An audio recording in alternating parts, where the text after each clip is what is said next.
And as far as somebody saying they're Wahhabi, that's haram to even say that. You know why? Who knows it's wrong to say that? Why? Why?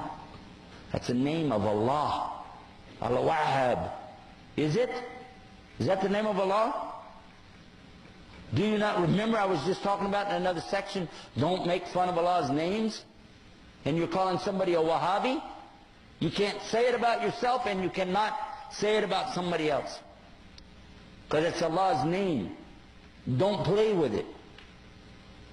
And by the way, the people who played with that were the enemies of somebody, but they didn't want to call him by his name, his followers by his name, so they called it by his father's name.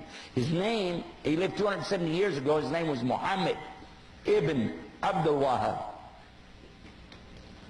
But they don't call him Abdul Wahhabis,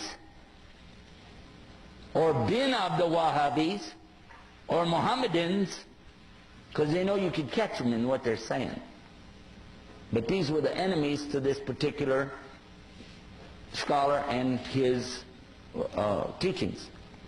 What he was saying is that basically you shouldn't worship people in their graves, and you shouldn't worship the grave site, and you shouldn't build these big temples in there to go to. And his followers tore down those places in the graveyards, and they became so angry that instead of dealing with the fact, he brought the proof.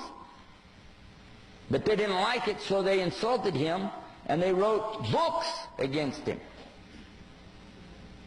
Because it messed up their Sufi tariqas.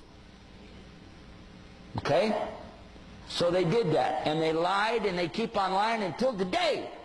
But I've read his books. He's got the best book I ever read, translated to English, on Tawheed, and it's called Kitab al-Tawheed. How many of you heard about it?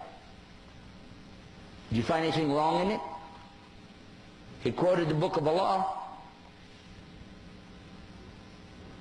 And they can't argue with that, so they just said a label, Wahhabi.